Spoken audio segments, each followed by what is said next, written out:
attention to in the last few weeks? I wonder which one has been more on your mind, theirs or ours? I'm thinking of the elections.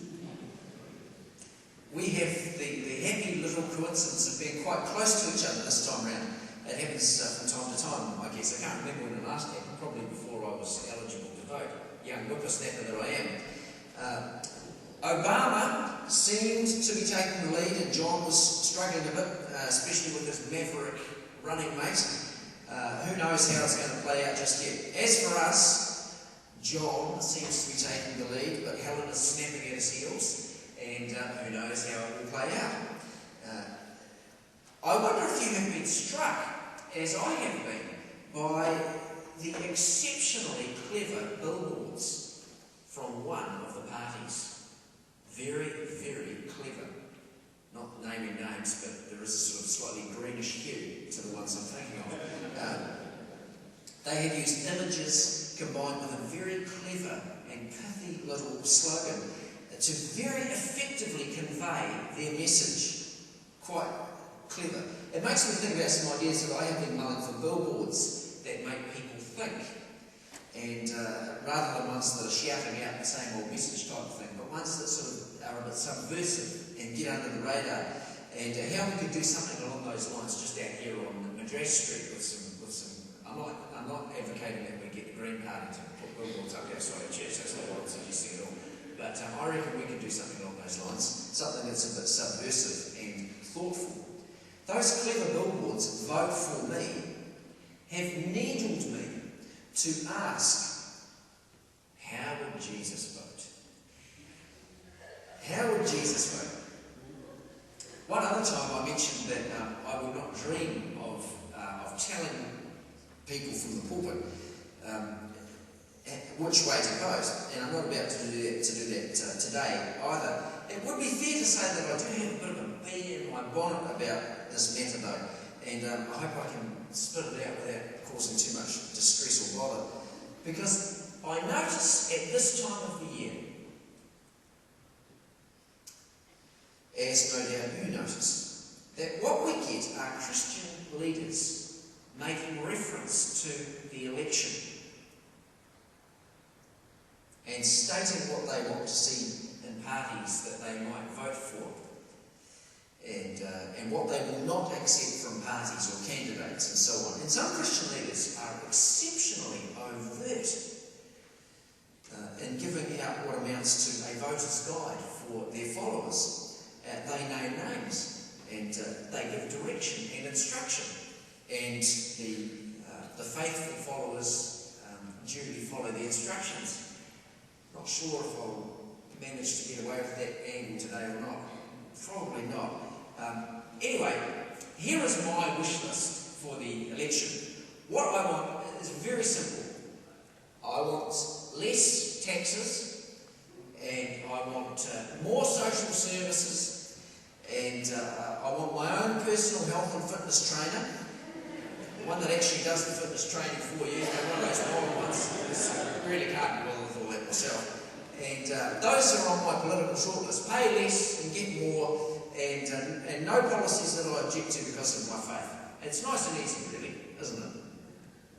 Anyway, in the last few years, there have been slogans and books and bracelets and so on along the lines of what would Jesus do? WWJD. There's been that bracelet that various people wore for a while. Some people probably still wear it. And there's been books. What would Jesus say? What would Jesus buy? And today it is, how would Jesus vote? If you had a bracelet with that, it would be HWJV. Not all that. It doesn't roll off your tongue very well, does it?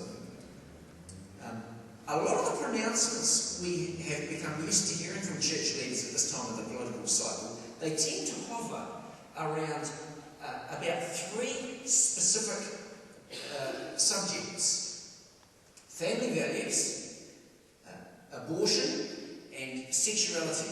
Those tend to be the ones that get held up as being really important. And if we were to ask, how would Jesus vote? I wonder what his voter's guide might be, and I wonder if those three might be the ones that got a really good outing when Jesus was speaking about this matter. Now, as I said, I'm not going to tell people how to vote, but I am going to reflect on about 5 gospel themes that have been in my mind as I start heading towards an election. And I am going to put up some challenges that I personally do not feel very comfortable with, and which kind of are inconvenient to me, and possibly to you as well. But they are gospel themes which I cannot ignore if I say I follow Jesus. So today, after this little list, I really hope that I'm accused of being a liberal and a conservative, and right-wing, and left-wing, and green, and blue, and red, and I don't know whatever colours we can come up with. Jim Wallace, in his book God's Politics, makes the observation that in any political election, the Christian is faced with a raft of imperfect choices. We are not voting because it's not an option on the ballot paper for the installation of the kingdom of God. Yeah, that was unintentionally funny. I didn't think it was going to be so funny. And God is neither left nor right. But we do have a special and privileged opportunity before us as we make a tick or two on the ballot. So I think that was an introduction. It was a long-winded introduction because I'm a bit nervous about this one today. Anyway, here we go with some gospel themes. Number 1, we are people of the book. Baptists are proud believers in the place of the Bible. We hold it as an important and as a sacred part of our ethos. And in some Baptist churches, if the pulpit isn't in the middle, then some preachers won't bother going there to preach because the Bible's not being given enough reverence and so forth. You can overdo that sort of thing. But we pay attention to the words of Scripture.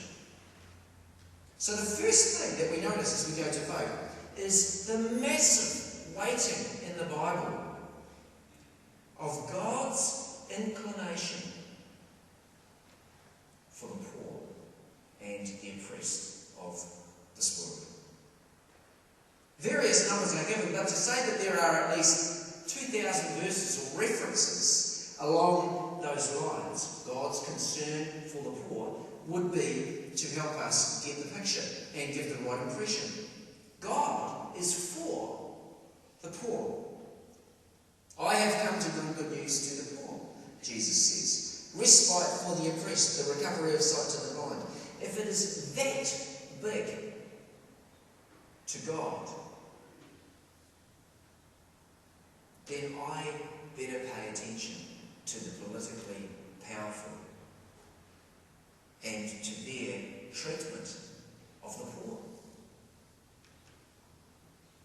New Zealand has signed up to the pledge of giving 0.7% of our GDP to the poorest nations of the world in aid. We have, as a nation, promised to lift the amount of international aid that we give to nations that are struggling. And we are not doing it. And our current government has said they're not going to bother meeting that promise. And a couple of years ago, John Key was in Greymouth, and I actually went right up to him face to face, and I asked him the same question: what about this 0.7%, the promise that we made that we're going to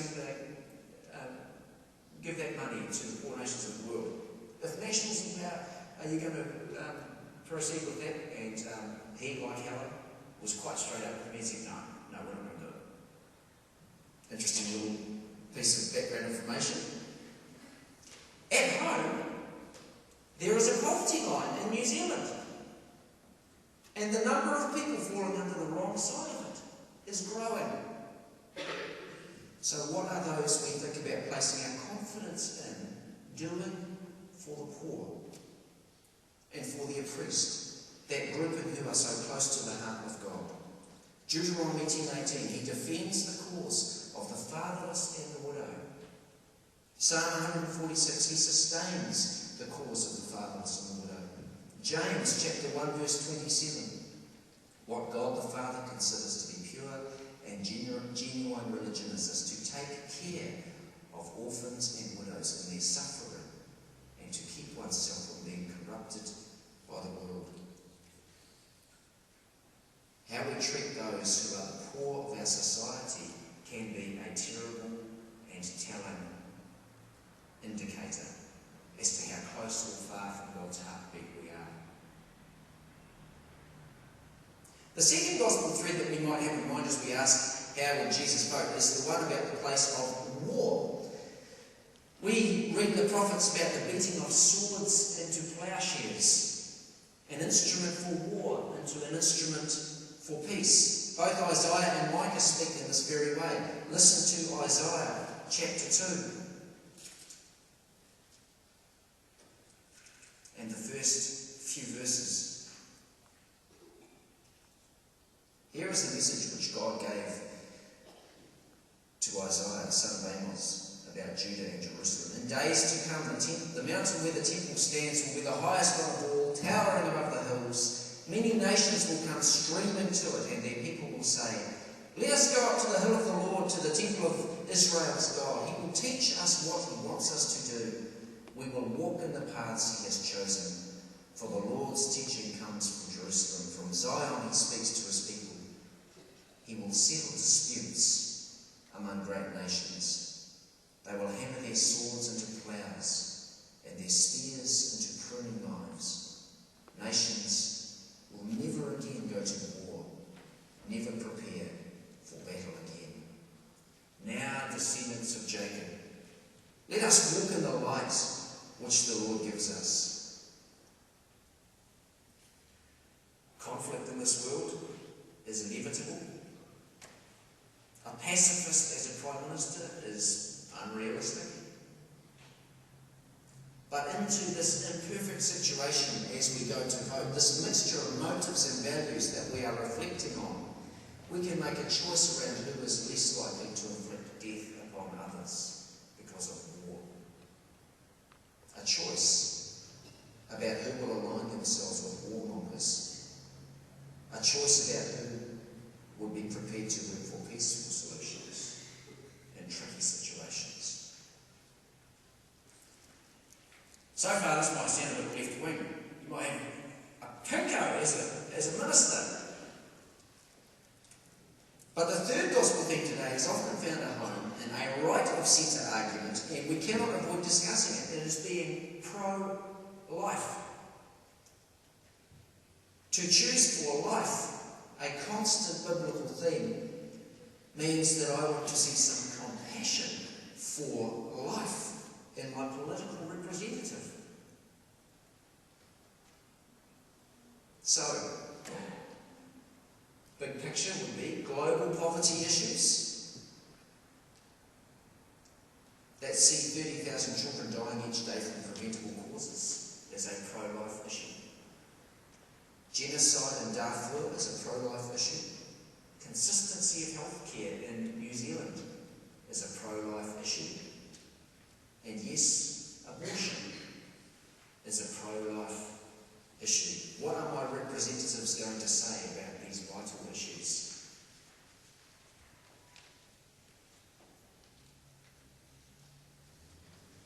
Let's have a fourth one. This is one that finds a lot of traction with the under 40s, which I'm sadly not one of these days. But it tends to have a slightly peachy support base among the over 40s. That might be a rash generalisation, and I'm in the over 40s, so I guess I'll have to wear it if it is accurate. I wonder how Jesus would vote on the ecology question. The green question. It is God's good creation. A production that was described as actually being very good in the final analysis. A planet for which stewardship has been entrusted to us. And we all know that in our heads. But in the imperfect set of choices we get to make regarding the political process, some candidates will advocate a better angle on stewardship than others.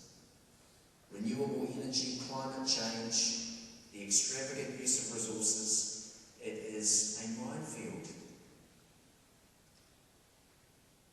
Here are some words that have been described as being laden with spiritual connotations: conservation, stewardship, sustainability, respect, responsibility, modesty, and what about this one? Humility. In Romans, in Colossians, and in Ephesians, we read about the groans, the ripples, the renewal of the centrality of all creation in God's salvific plan. Those two ticks are getting really complicated.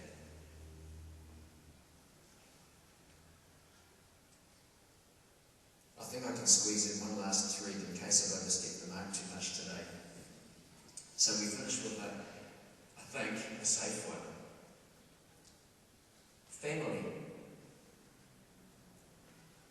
We hear too many shocking stories about people who have been hurt and abused, and worse, in the context of family.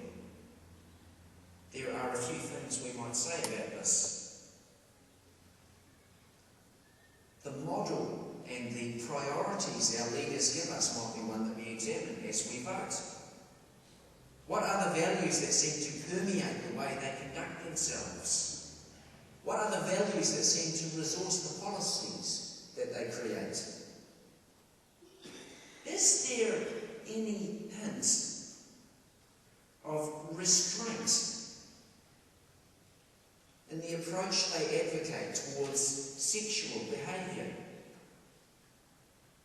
Is there any hint of respect for fidelity? Restraint and fidelity being unusually absent in our society these days. And is there any respect and resourcing and value placed in the parenting corner? Paul the Apostle often answers leaders with practical advice on the Christian life. Ephesians 5 and 6 are full of instructions regarding respect for the household and those in it and the family. How would Jesus vote? It's a slightly tongue-in-cheek question.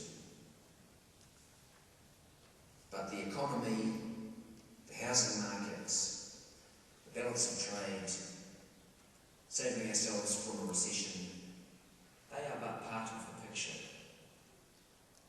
They are not the only things. And a well-turned-out politician might look good on TV, but we have a few more threads of concern to keep in mind as Christians as we head to the polling booth. The family, the planet, the weak and the innocent, war or peace, the poor. Gospel threads for us to consider as we go to make our ticket.